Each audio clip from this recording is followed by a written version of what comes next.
Amigas y amigos, es un gustazo reencontrarnos a través de la pantalla de CRTV, Campo Rural TV, llegando a lo largo y ancho del país mediante la señal de DirecTV, mediante la transmisión a través de los canales del canal CRTV que se emite en los cables del interior y también cables de Montevideo, así como a través de la plataforma de YouTube de la institución del Plan Agropecuario. Les comentamos que íbamos a tener un programa por demás interesante.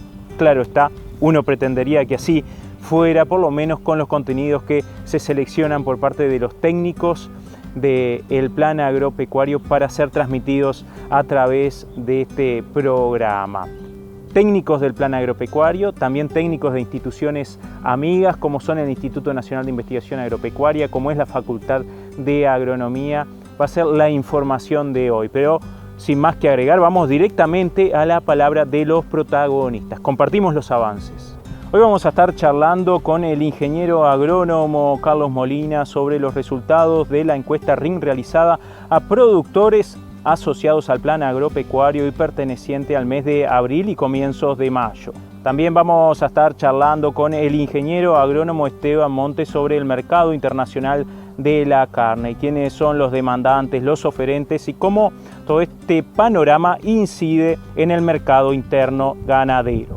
Visitamos Iña Tacuarembó, allí conversamos con el ingeniero agrónomo Rafael Reino, investigador del Instituto Nacional de Investigación Agropecuaria. Charlamos sobre Ryegrass Virason, sus características, sus usos, manejos y productividad. Charlamos con Carolina Viñoles, de Facultad de Agronomía de la Universidad de la República, sobre el Polo Agroforestal, una iniciativa para aterrizar experiencias, investigar y extender el conocimiento sobre los sistemas silvopastoriles.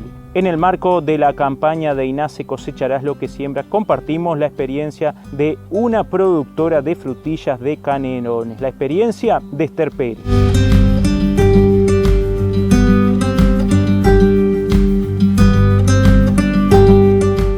Se realizó una nueva encuesta a los productores asociados al Plan Agropecuario, encuesta RIN, para conocer cómo ha ido evolucionando en este tiempo, precisamente en el mes de abril y mayo, la percepción de estos productores que integran la red de productores asociados al Plan Agropecuario. Variables, aspectos que tienen que ver con la productividad, con la producción de los sistemas ganaderos. Aguadas, crecimiento de pasturas y también estado de los ganados y, por qué no, algunos índices reproductivos. A todo esto se refiere el ingeniero agrónomo Carlos Molina, director general del Plan Agropecuario. Primero vamos a estar compartiendo las percepciones de los productores respecto a las pasturas, pasturas naturales y pasturas cultivadas. 28ª edición de la encuesta RIN que el Plan Agropecuario mensualmente comparte con los productores asociados, y gracias a la generosidad de estos, en esta oportunidad más de 380 productores respondieron la encuesta.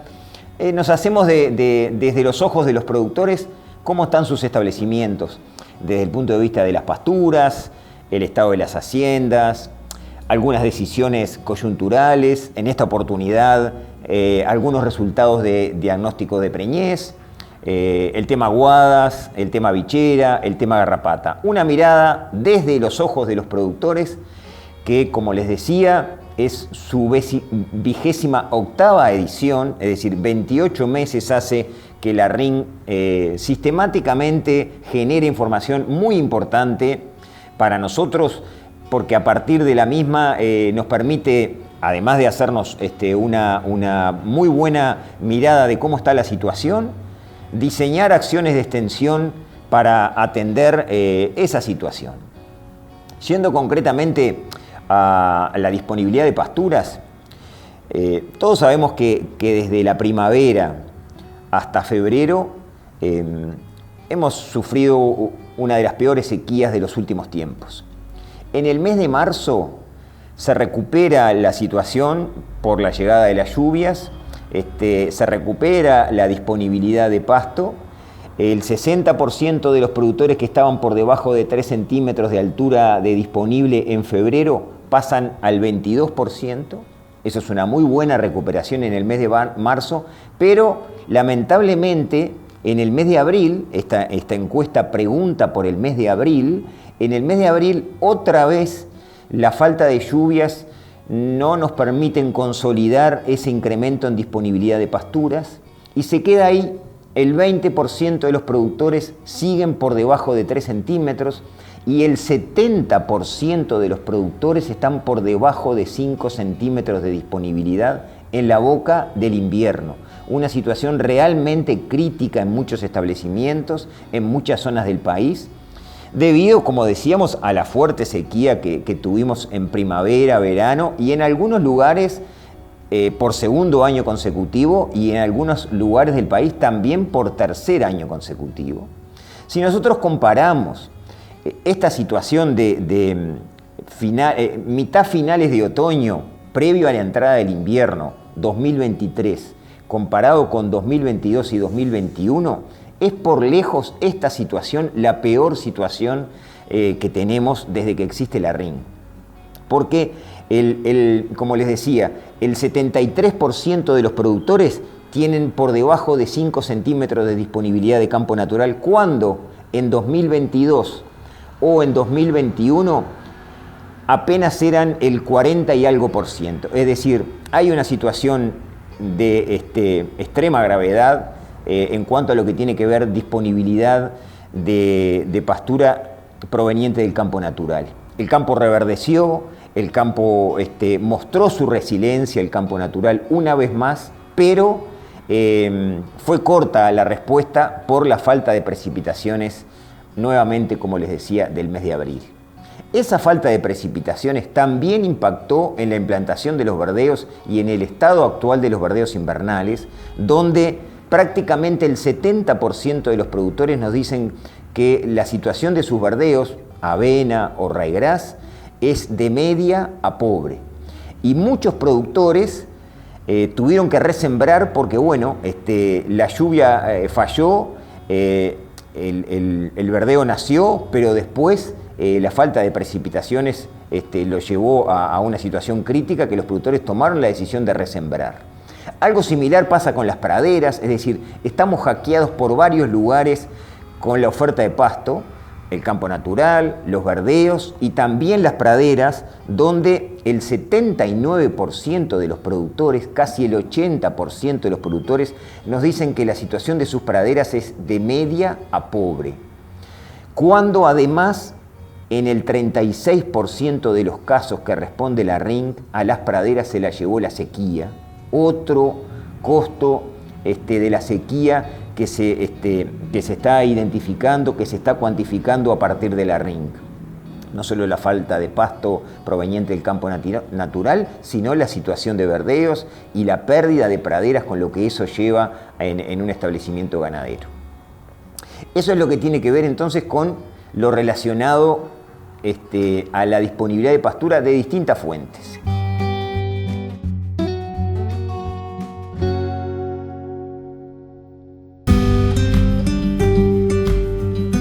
El déficit hídrico, el crecimiento de las pasturas es una variable determinante en la producción ganadera y en la reproducción ganadera.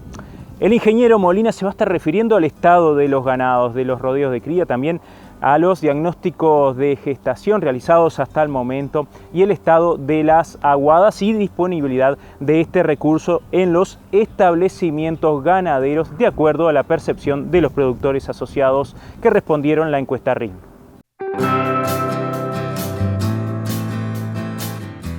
Comentábamos que la disponibilidad de pasturas sigue siendo un problema, sigue habiendo una situación crítica. Y con relación al estado de los ganados, fundamentalmente el estado del rodeo de cría, que es lo que monitoreamos más de cerca, las vacas se recuperan, ¿verdad? La recuperación de la disponibilidad de forraje registrada en el mes de marzo permite que los rodeos salgan del deterioro de estado que habían presentado desde la primavera. El rodeo de cría se fue deteriorando sistemáticamente desde la primavera 2022 hasta el mes de febrero. En marzo dejan de perder estado y en abril muestran una leve recuperación. Recuperación al fin, pero leve y muy sobre la raya, digamos así, muy sobre el fin del periodo donde uno normalmente espera que el rodeo se recupere, porque bueno, estamos a mitad de mayo prácticamente. Y también, como decíamos respecto a la situación de la disponibilidad de pasturas, el 2023 es el peor año desde que existe la RINC, desde que la RINC funciona, para el estado corporal de los ganados entrando al invierno, es decir, terminando el otoño y entrando el invierno.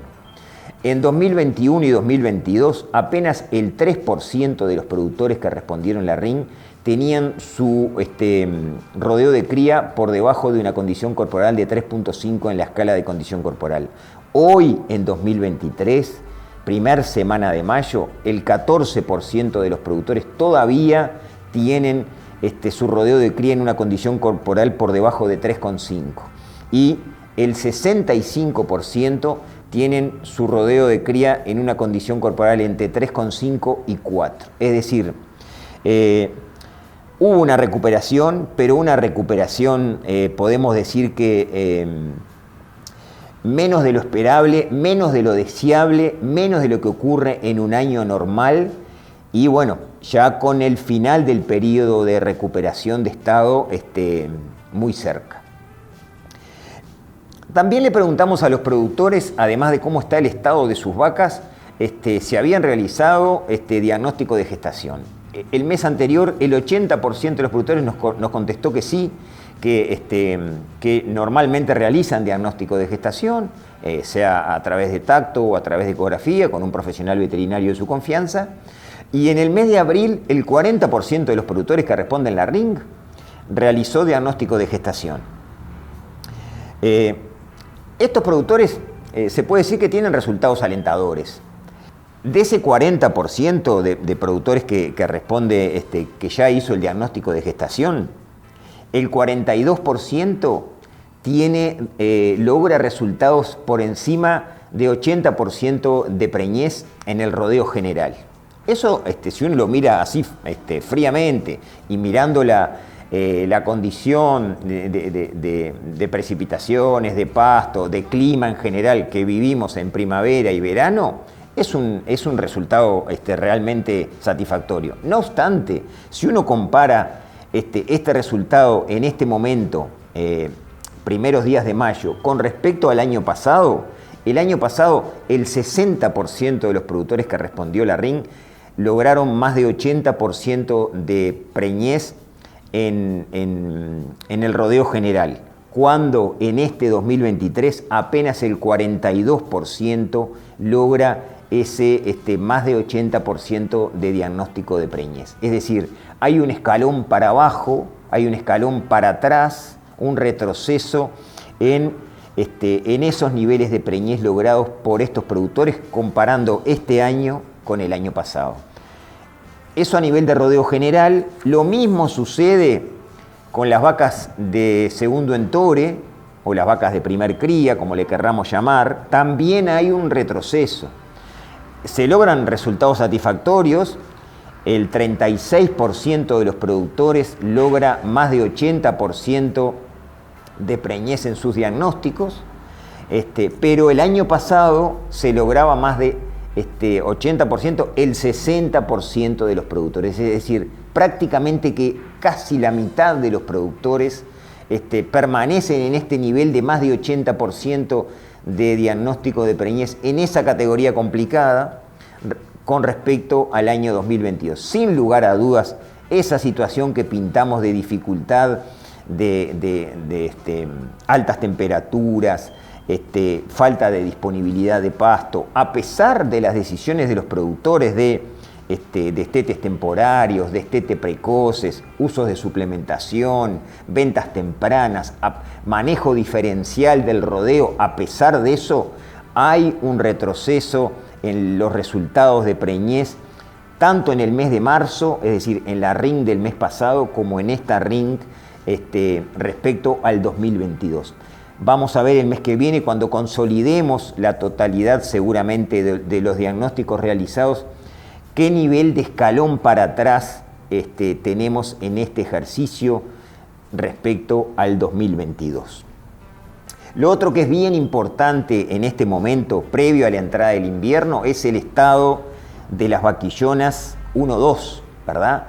Esa categoría que nosotros vamos a querer preñar lo más temprano posible en la próxima primavera.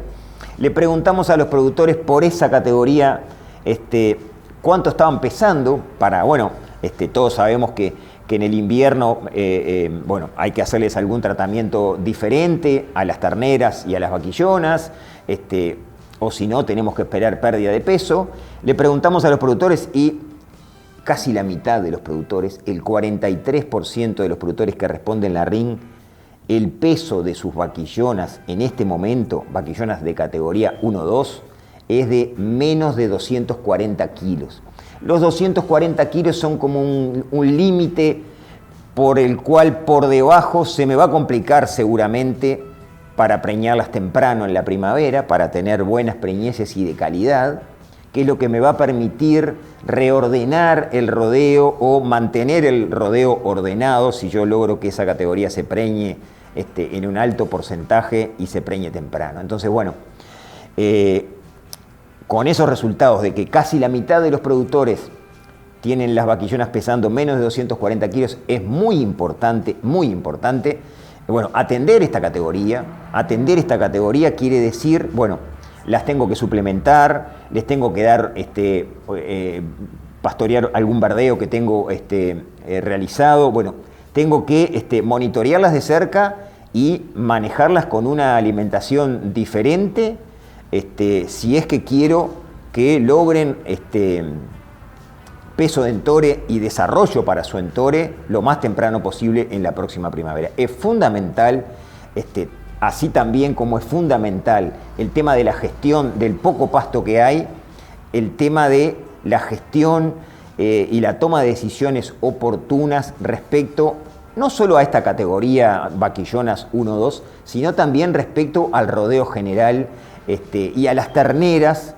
que van a ser su primer invierno, que es clave su primer invierno para su memoria productiva. Saliendo del pasto y de los animales, vamos a los dos últimos temas que preguntan la RIN, que es el agua. Todavía el 38% de los productores tiene potrero sin agua. Estamos cerrando abril y en la primera semana de mayo son estas respuestas, recordamos.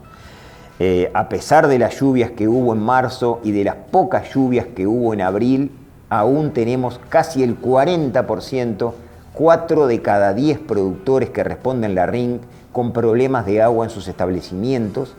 Es fundamental un proceso de diagnóstico y de planificación para resolver este problema. En un proceso de inversiones seguramente que sea necesario, un proceso de inversiones pensadas, planificadas, para poder lenta, pero sostenidamente, y lenta, dependerá de cada uno, pero sostenidamente recorrer ese proceso de ir resolviendo esta situación de agua de bebida para los animales, que es fundamental para tener, para aspirar a un buen desempeño productivo y reproductivo.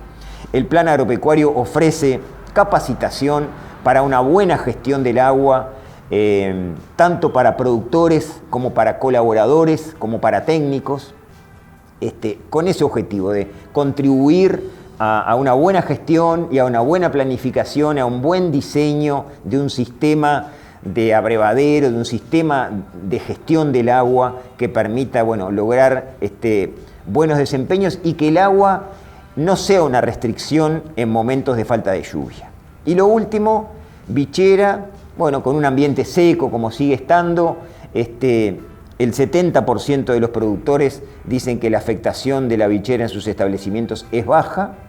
Y el tema garrapata, tema al cual no podemos dejar de atender, a pesar de que estemos cerca del invierno, donde generalmente uno deja un poco el control de la garrapata y el tener en la cabeza ese problema. Bueno, seguimos nosotros preguntando para que el tema siga estando arriba de la mesa.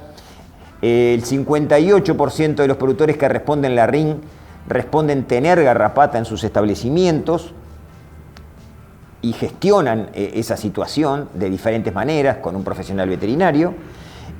Pero de estos productores hay un 20% que no realiza tratamientos. Eso es un tema a tener en cuenta. En definitiva, una RIN que nos dice los primeros días de mayo respecto a abril que no se puede consolidar la recuperación de la disponibilidad de pasto por la falta de lluvias que otra vez sufrimos en el mes de abril. Sigue siendo una situación crítica la de muchos establecimientos y el invierno va a ser una situación, una estación difícil de pasar. Hay que tomar medidas hay que tomar decisiones con información objetiva, monitoreando y gestionando el recurso pasto que tengamos. Los verdeos están un poco complicados, las praderas también están con dificultades para ofrecer forraje, la falta de precipitaciones cruza toda esa situación. Las vacas muestran cierta recuperación, pero menor a la esperada en esta época del año y una recuperación que podríamos decir que tardía. Y hay todavía dificultades en lo que tiene que ver con el agua en potreros en muchos establecimientos. Ese es un poco el pantallazo general que nos dan los productores, a quienes agradecemos otra vez por la deferencia. Y en base a estas situaciones que seguimos generando día a día actividades para y con los productores y reflexionando sobre las mismas y cómo tomar mejores decisiones.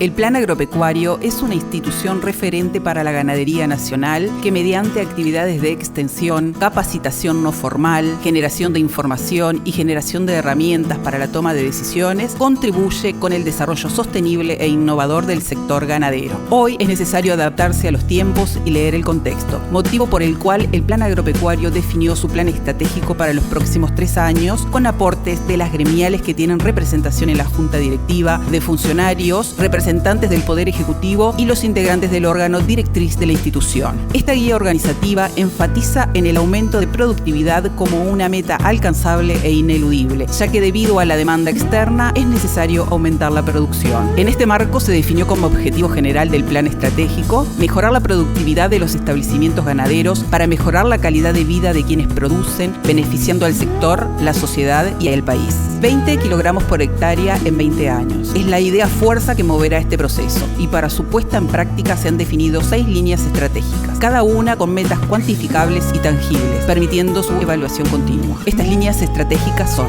1. Liderar un programa de extensión nacional para productores agropecuarios con foco en ganadería, integrando procesos de diversificación como estrategia empresarial. 2. Capacitar para construir un Uruguay con más y mejores capacidades. 3. Generar información y herramientas para la toma de decisiones empresariales, haciéndolas disponibles para los productores.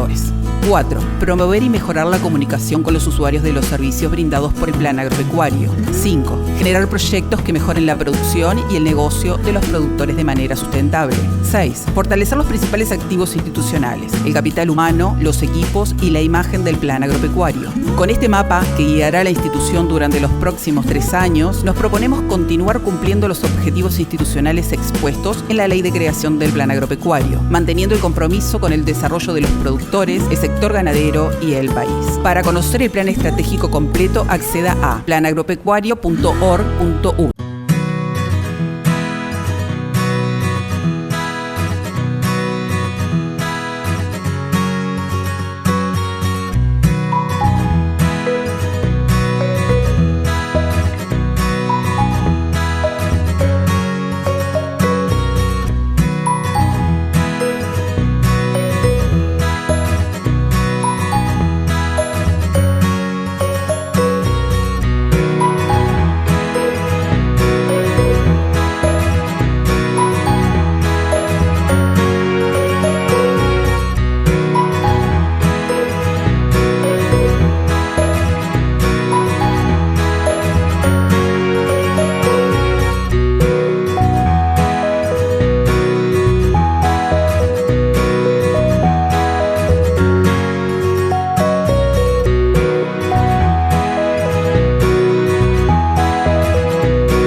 Estuvimos charlando con el ingeniero agrónomo Esteban Montes sobre el mercado internacional de la carne, cómo se ha comportado hasta el momento, cuáles son los principales oferentes, los demandantes, cómo incide este mercado internacional también en el mercado interno respecto a la producción ganadera y su venta y sus precios, sus valores, etc. Primero vamos a compartir un análisis que realiza Montes sobre la situación del mercado internacional respecto a la demanda de carne. Analizando un poco el mercado de carne bovina, lo que tiene que ver con el año 2023, me parece que hay algunas cosas que son interesantes de destacar y que son importantes de analizar. Si nosotros vemos en retrospectiva, el mercado de carne bovina específicamente, en el 2013 las importaciones eran del orden de los 7.5 millones de toneladas peso carcasa y China importaba en el entorno de unas 400.000 toneladas. El consumo de carne per cápita en China era del orden de los 5.1 kilos por habitantes. En el 2023, o sea, 10 años después, las importaciones de carne pasaron de esos 7.5 millones a 10.3 millones de toneladas. O sea, es un avance muy grande. Y China pasó de esos 400.000 toneladas a 3.5 millones de toneladas. O sea, casi 10 veces más de lo que es, las importaciones de carne bovina. Y el consumo de carne por habitante pasó de 5.1 kilos a 7.6 kilos. O sea, estamos hablando de que casi es un 50% más de consumo de carne. Ahí es donde está la explicación más grande del aumento en las importaciones de carne mundiales, de carne bovina, y específicamente de lo que es China. O sea, China es el motor fuerte de lo que ha pasado en los últimos 10 años en lo que tiene que ver con el mercado de carne bovina. Cuando analizamos algunos datos, esos datos que hacíamos referencia recién son datos según lo que publica el Departamento de Estado de Estados Unidos, del USDA, y hay otros datos interesantes que plantean los australianos, el Meat and Livestock de Australia, sobre el mercado de China. Ellos comentan que en el 2018 el mercado el consumo de carne por habitante de los chinos era del entorno de 6,4. Hoy decíamos que estamos en el entorno de 7,6 y lo que prevé los australianos es que para el 2026 estén en el entorno de 7,8 kilos de carne por habitante. O sea, va a seguir aumentando el consumo de carne por habitante en China. Eso implica 200 gramos por habitante, que claro, obviamente por habitante significa poco, pero cuando lo multiplicamos por la cantidad de habitantes de China, que todos sabemos la población mundial de China anda en torno de 1.400 millones de habitantes, son 240.000 toneladas peso carcasa que se incorporarían al mercado, o sea que demandarían el mercado. Es el segundo mayor consumidor de carne bovina del mundo, detrás de Estados Unidos, o sea, el primero es Estados Unidos y atrás está China. Y en general también es el principal consumidor de carne de cerdo y tanto la carne de cerdo como la carne de pescado son las más populares dentro de China. Sin embargo, han habido algunos factores que han cambiado en los últimos años. Y específicamente son 3 factores que motivaron un mayor consumo de carne bovina en China. Uno son los mayores ingresos económicos que tiene la población, entonces pueden acceder a otro tipo de producto. Otro es la fiebre porcina africana, que como todos sabemos, ha afectado a lo que es el mercado de carne porcina. Y por otro lado, es el interés de aumentar la inmunidad por parte del COVID-19. Esos son los 3 aspectos que seleccionan los australianos. El último me parece muy interesante porque justamente se habla de lo que es la importancia o lo que es el beneficio o no beneficio de lo que es el consumo de carne bovina, y justamente los chinos quieren aumentar el consumo de carne bovina porque le aumenta la inmunidad frente al COVID-19. Ahí vemos concretamente el beneficio que tiene el consumo de carne bovina en el ser humano. Por otro lado, cuando miramos lo que viene sucediendo, las importaciones de carne vacuna de China, que nosotros, había llegado a un pico máximo de importaciones en julio y agosto del año pasado, después empezó a descender y internamente inclusive, se dijo que había caído enormemente las importaciones de carne bovina de parte de China. Sin embargo, cuando miramos ese pico que se dio en julio y agosto, el volumen importado por parte de China andaba en el entorno de unas 260, 270 mil toneladas. La caída que sufrió después, durante los restantes meses del año pasado, o sea, septiembre, octubre, noviembre y diciembre, ubicaron las importaciones en el entorno de los 250 mil toneladas, o sea, cayeron en el entorno de 15, 20 mil toneladas. No es un dato muy significativo. Sí, las importaciones durante el 2023, ahí empezaron a caer más, sobre todo en febrero, que se ubicaron en torno a las 200.000 toneladas, pero sin embargo, cuando miramos en retrospectiva y analizamos lo que son los 3 primeros meses del año, o sea, enero, febrero y marzo del año 2023, la cantidad importada es del orden de las 630.000 toneladas, lo que es un 3% más que el 2021. Teniendo en cuenta que el 2022 tiene algunas, sobre todo en ese periodo, tiene algunas deficiencias porque ahí la consecuencia de la primer traba que tuvo Brasil se ve reflejado en ese momento. Entonces, en cierto modo, en resumen, lo que se quiere mencionar ahí es que las importaciones de carne de China, si bien cayeron a partir del segundo semestre del año pasado, no cayeron en forma estrepitosa, sino que se mantuvieron en niveles interesantes del orden de 250.000 toneladas y este año, como quien dice, empezaron también en niveles similares, un poquito más bajos, llegando a las 200.000 toneladas en los 3 primeros meses del año.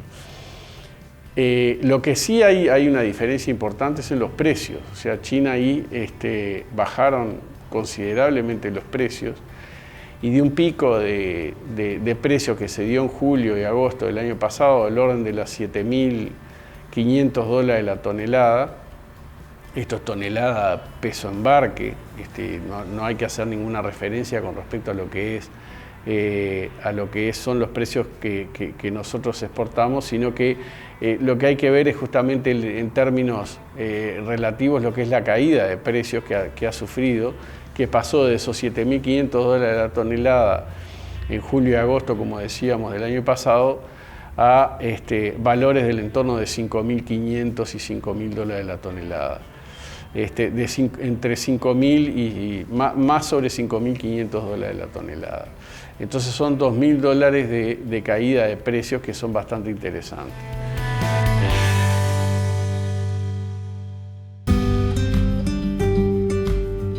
Está claro que China es el principal demandante de carne vacuna, pero Monte realiza también un análisis teniendo en cuenta los oferentes, quiénes son los productores de carne que exportan y tienen gran parte de ese mercado, en este caso Brasil, Estados Unidos, y cómo este panorama, este escenario del mercado a nivel mundial incide en la producción, en los valores y en el mercado interno ganadero de nuestro país.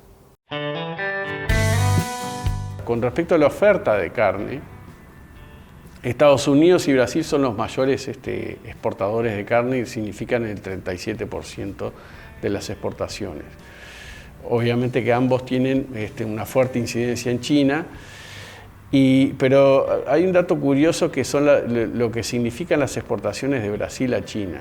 En principio de 2022, Brasil significaba el 25% de las importaciones de China. Sin embargo, después, en junio de 2022, pasó a ser el 42% de las exportaciones. Obviamente que ahí estuvo los problemas que tuvo Brasil en su momento y que China que implicó que China le pusiera algunas trabas en el comercio, pero la realidad es que pasó del 25% a principios del 2022 a 22% en mediados del 2022, y sobre fines del 2022, estamos hablando de noviembre, diciembre, pasó a ser el 49% de las exportaciones. Y en los dos primeros, en estos meses del año del 2023, significa el 46% de las exportaciones. Eso, a pesar justamente de los precios récord que nosotros habíamos mencionado recién, o sea, de la caída de precios que mencionábamos recién. O sea, esa caída de pasar de 7.600 o 7.500 dólares de la tonelada de carne congelada, que es lo más fuerte, el principal rubro de importación, pasó a 5.500 dólares, o sea, hubo un 30% de caída de precios. Sin embargo, a pesar de eso, Brasil aumentó las exportaciones. En marzo estamos en valores similares a febrero, y bueno, la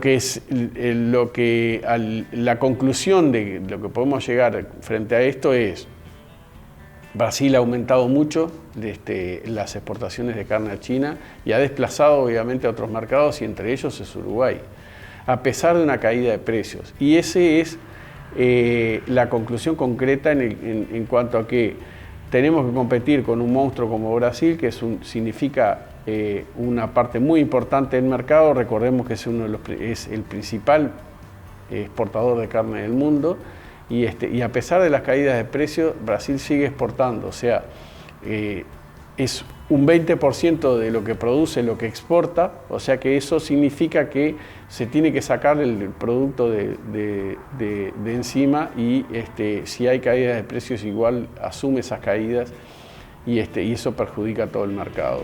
Frente a eso es lo que tenemos que competir, y por eso es necesario justamente que Uruguay busque algunos otros canales de diferenciación, de salir de lo que es lo que Brasil produce, y para eso, bueno, tenemos que buscar ese camino de especificación, o de buscar caminos diferentes de lo que Brasil hace. El efecto que tiene todo esto en lo que es a la interna del mercado de carne es que Uruguay exporta el 70% o más de lo que produce. Entonces, todo lo que pasa a nivel internacional tiene un efecto directo sobre la realidad del precio interno.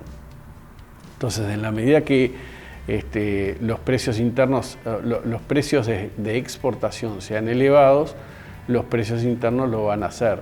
Entonces, cuando estábamos en esos picos de precio que mencionábamos hace un rato, de julio y agosto del año pasado, de 7.500 dólares la tonelada de carne congelada que se exportaba a China, gozábamos de muy buenos precios a nivel interno.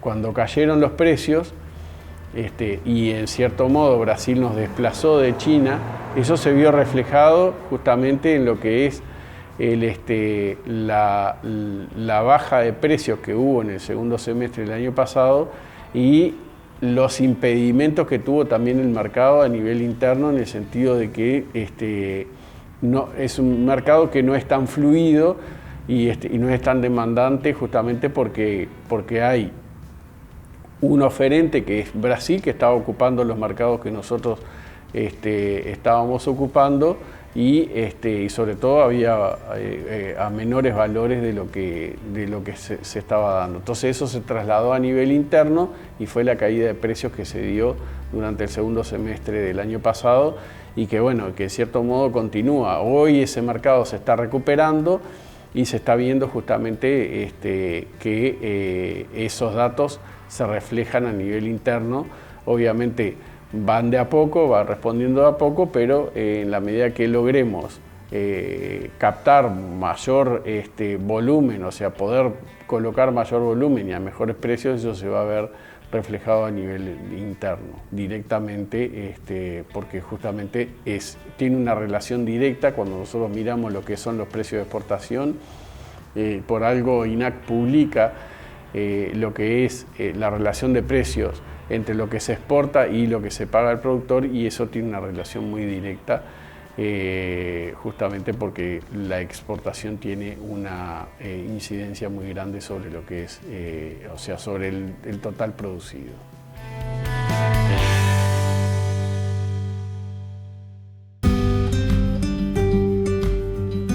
Hace unos días estuvimos en una jornada organizada por Susilvo, Sociedad Uruguaya de Silvo Pastoreo en Tacuarembó, en el establecimiento La Abuelita de José Pepe Dutra. Allí conversamos con el dueño de casa, también con investigadores, con docentes que están vinculados directamente a este tipo de sistemas. Pero vamos a estar profundizando sobre la jornada, que fue muy interesante, por cierto, en el próximo programa. Sin embargo, vamos a tener algún adelanto. Hoy vamos a tener la palabra de la ingeniera agrónoma Carolina Viñoles, investigadora, docente de Facultad de Agronomía, sobre el polo agroforestal, una propuesta, una iniciativa universitaria para investigar, para conocer también, para dar a conocer los sistemas silvopastoriles, ventajas, desventajas, oportunidades para los productores que quieran incursionar en esta iniciativa. Un polo agroforestal que está integrado, como decíamos, por la Facultad de Agronomía, también por otras facultades, pero por instituciones como INIA, Plan Agropecuario, etc. A todo esto se refiere la ingeniera Carolina Viñoles. El polo agroforestal es un polo de desarrollo universitario. Nos presentamos en una convocatoria abierta, eso fue en el año 2015, y bueno, lo que quisimos es generar una masa crítica de investigadores con alta dedicación en el interior para estudiar una temática específica. En ese caso la temática estaba ya predeterminada y era ganadería, producción de carne, salud, producción forestal. Entonces allí convergió esta idea de presentar el Centro de Salud Reproductiva de Rumiantes en Sistemas Agroforestales. Ese en realidad es el título de nuestro polo de desarrollo universitario, que para reducirlo le llamamos polo agroforestal. Nosotros pertenecemos a la Casa de la Universidad de Cerro Largo y al Centro Universitario Regional Noreste y a la Universidad de la República, por supuesto. Entonces, desde el 2016 estamos trabajando, desde diciembre de 2016, y enfocados en los diferentes componentes de los sistemas silvopastoriles. Entonces tenemos a Jean Fédrigo, que es experto en pasturas, Valentina Benítez, que es experta en la parte de forestal, bueno, yo que estoy especializada en la parte de producción animal y específicamente en reproducción. Entonces, después de armar nuestro equipo base, digamos, empezamos a contactarnos con gente de otras áreas, de otras instituciones, para poder investigar en todos los aspectos, no solamente en el componente biótico del sistema, sino también en el abiótico. Así llegamos entonces a empezamos a formar estos espacios de discusión que son los seminarios en sistemas silvopastoriles en el año 2017 y cada 2 años los venimos haciendo. Este año coincide con el 12º Congreso Internacional de Sistemas Silvopastoriles que se va a hacer del 18 al 20 de octubre en Montevideo, en la sede del edificio del Mercosur. Y bueno, hemos generado pensando en la dinámica de estos sistemas silvopastoriles, en la relevancia de estudiar, son muy dinámicos entre años, o sea, hay muchas diferencias entre años, hay diferencias durante el día porque la incidencia del sol te marca el efecto de la sombra y eso sobre la pastura, y también hay un efecto estacional. Entonces, dada la complejidad de estos sistemas, es muy importante encararlos con un equipo interdisciplinario. Es así que generamos la plataforma, la primera plataforma de investigación, docencia y extensión en sistemas silvopastoriles, que está ubicada en Mi Capricho del Dr. Viterbo Gamarra en Cerro Largo, y allí participa el Plan Agropecuario, participa INIA, participa Facultad de Agronomía, participa Facultad de Ingeniería, por supuesto el Polo Agroforestal, Facultad de Veterinaria, participa el Museo Nacional de Historia Natural, participa la SUSILVO, la Sociedad Uruguaya de Silvopastoreo. Así que es realmente un emprendimiento que arrancó hace 2 años, estamos generando los primeros resultados de investigación y y tenemos un camino muy largo, 13 años para adelante, para recorrer, pero realmente estamos muy entusiasmados por toda la información relevante que va a salir. Allí diseñamos una estrategia, tenemos 3 bloques con 3 tratamientos cada bloque, o sea 3 repeticiones, para que tenga validez desde el punto de vista estadístico. Y estamos estudiando diferentes aspectos, como te decía, de producción de carne, producción de madera, producción de forraje, todo lo que tiene que ver con stock de carbono en el suelo, biodiversidad de anfibios como indicadores de la salud del ecosistema, biodiversidad de arácnidos. Y en realidad estamos con la gente de Facultad de Ingeniería tratando de generar un modelo de optimización de estos sistemas, así que estamos comenzando a generar una información que va a ser muy relevante y de largo plazo, que es lo más importante para ver el principio y el fin de esta historia.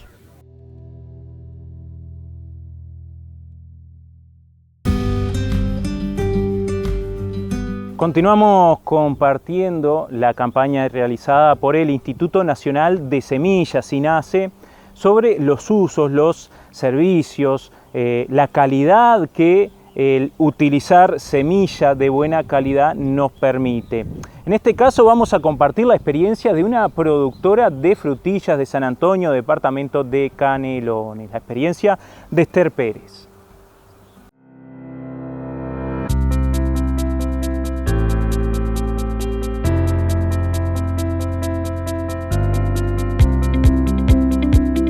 Buenos días, soy productora de San Antonio, Canelones, me dedico a la parte de la frutilla. Hace 24 años que estoy en esto. Lo más importante para mí es la planta, la sanidad de la planta. Lo que busco es rendimiento y calidad, todo eso, porque después si no hay rendimiento impacta en los precios, en lo que a uno le va quedando en el bolsillo. Y nace, lo más importante es la sanidad de la planta. Cuando ellos la liberan, esto tiene que estar apta para liberarla, si no, no la liberan, que eso es fundamental. Una planta sana es fundamental, porque después lo único que lo puede tener en contra, lo que no podemos manejar el productor es el clima. Si la planta es buena, lo demás viene solo. Es lo que hemos aprendido, a ir a todos esos eventos para a veces traer algo al predio, ¿no? Uno ve la calidad o ver qué es lo que uno está haciendo bien o mal, porque acá lo importante es, si yo pudiera sacar la planta a la producción 100%, bárbaro, a eso apuesto, de ahí que llegue es otra cosa, pero creo que la gente sepa lo que es una planta de buena calidad, que de ahí nos jugamos todo, ahí me juego todo yo.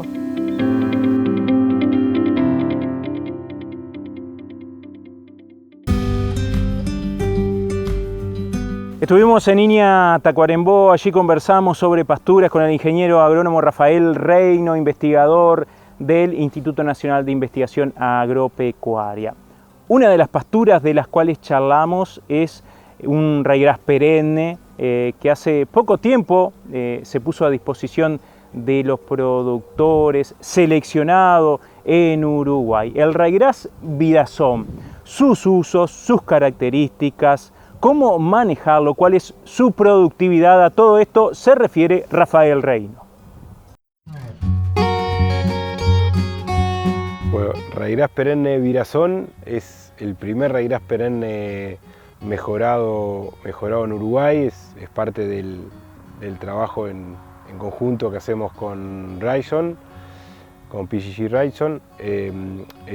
Ha sido, como les decía, el primer ryegrass perenne mejorado en Uruguay, y eso le otorga ventajas adaptativas interesantes, porque si bien el ryegrass perenne como especie ha sido probado en muchísimas ocasiones en Uruguay, básicamente se importaban materiales mejorados en otras partes del mundo, y no necesariamente con una adaptación a nuestras condiciones edafoclimáticas y a nuestras condiciones de sanitarias, de presencia de enfermedades que son muy comunes en nuestro país, como son muchas de las rollas y demás.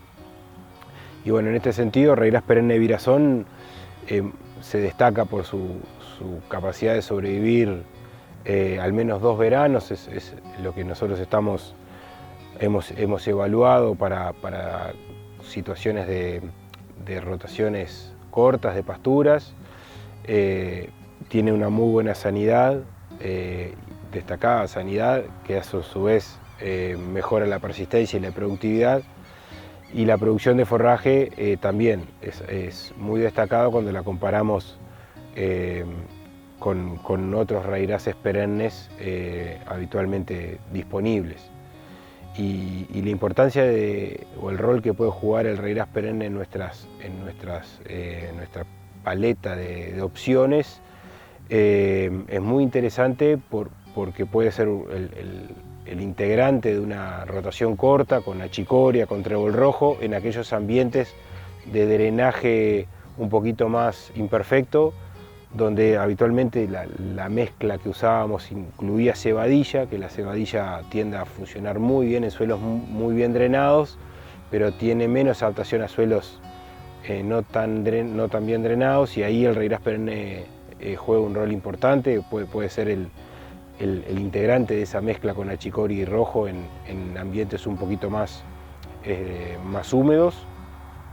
Y el otro rol muy interesante que puede jugar el raíraz perenne, que ya lo está haciendo, es para estirarle la vida productiva a situaciones como chacras de alfalfa, donde al cuarto año la alfalfa empieza a tener una pérdida de plantas y empieza a tener alguna pérdida productiva por huecos que empiezan a quedar, y una intersiembra de raíraz perenne ha sido una solución muy interesante para estirar la vida útil de esa pastura, de esa alfalfa, en esa mezcla que se termina armando de raíraz perenne con alfalfa, donde nos termina abaratando costos porque estamos estirando 2 años más la vida de esa pastura, y realmente hace un aporte muy interesante y complementario al de alfalfa, con una producción muy buena de invierno, que la alfalfa, dependiendo del cultivar usado, tiende a tener esa menor producción invernal,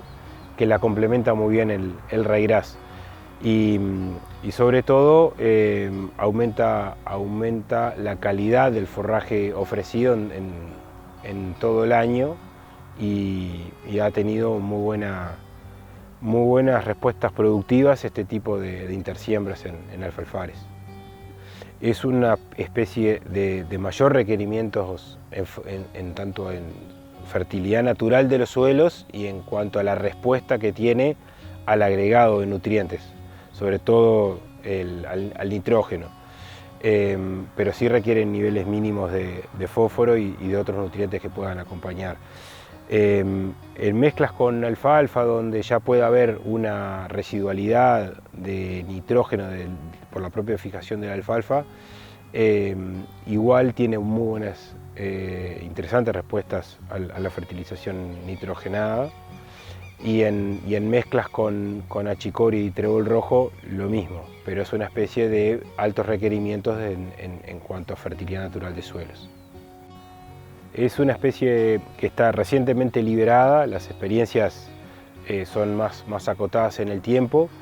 El año pasado se hizo un seguimiento en el marco de la red de evaluación forrajeras de un área sembrada en Cardona, en el predio de la familia Sierra, predio lechero, donde además tenía parte de la pastura, acceso a riego, y tuvo una respuesta productiva muy interesante. En ese caso estaba en mezcla con trébol rojo, una producción de forraje muy interesante y una producción en leche también muy destacada con respecto a otros recursos forrajeros que se usaban en el propio establecimiento.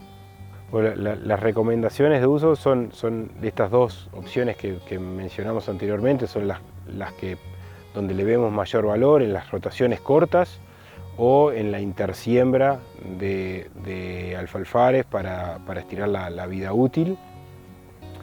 En cuanto a requerimientos de manejo, durante el otoño, invierno, primavera, requiere un manejo similar a lo que podría ser un ryegrass anual.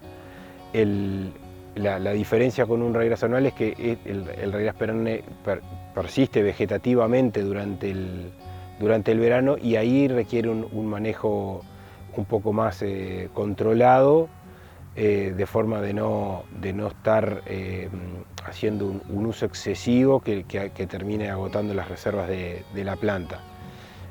Durante la primavera, en la medida que este ryegrass empieza a florecer, se requiere también un pastoreo un poquito más intenso para remover los tallos florales.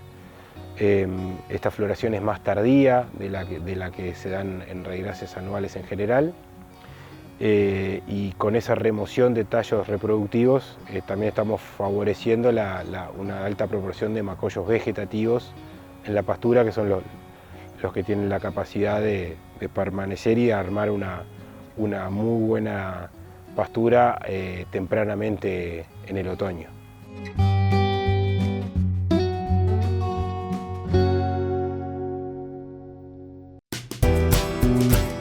Actividades del Plan Agropecuario. Se están realizando los talleres de otoño del proyecto Gestión del Pasto FPTA 356. Se realizará el taller en el establecimiento La Palma el próximo 24 de mayo en el paraje Paso de la Cruz, departamento de Artigas. El 25 de mayo se realizará el taller en el establecimiento San Antonio en Paso del Rey, departamento de Cerro Largo. Se encuentran abiertas las inscripciones para el curso dirigido a jóvenes sobre regulación de sembradoras, que estará comenzando el 1 de junio en la Sociedad Fomento Colonia Suiza en el departamento de Colonia. Se encuentran abiertas las inscripciones para realizar el curso a distancia Buenas Prácticas Ganaderas y Bienestar Animal. Las inscripciones estarán abiertas hasta el próximo 5 de junio. Toda la información sobre actividades y cursos de la institución en planagropecuario.org.uy.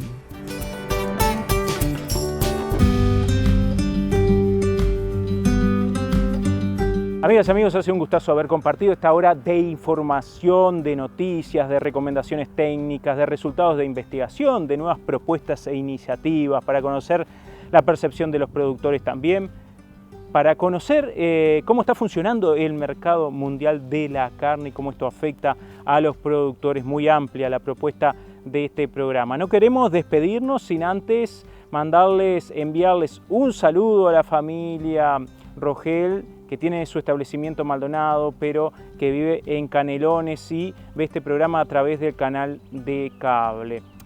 Ya de paso invitamos a aquellos que quieran mirar este programa, lo pueden realizar a través del canal de YouTube del Plan Agropecuario. También invitamos a ingresar a la página web institucional planagropecuario.org.uy, donde pueden encontrar toda la información de la institución, desde las próximas actividades que están planeadas por los técnicos del interior en todo el país, también los cursos a distancia ya tradicionales, pero también los cursos presenciales, publicaciones, programas de radio, etc. Todo lo pueden encontrar allí en planagropecuario.org.uy. Nosotros nos despedimos hasta la próxima semana, cuando nos encontremos para compartir Plan Agropecuario TV.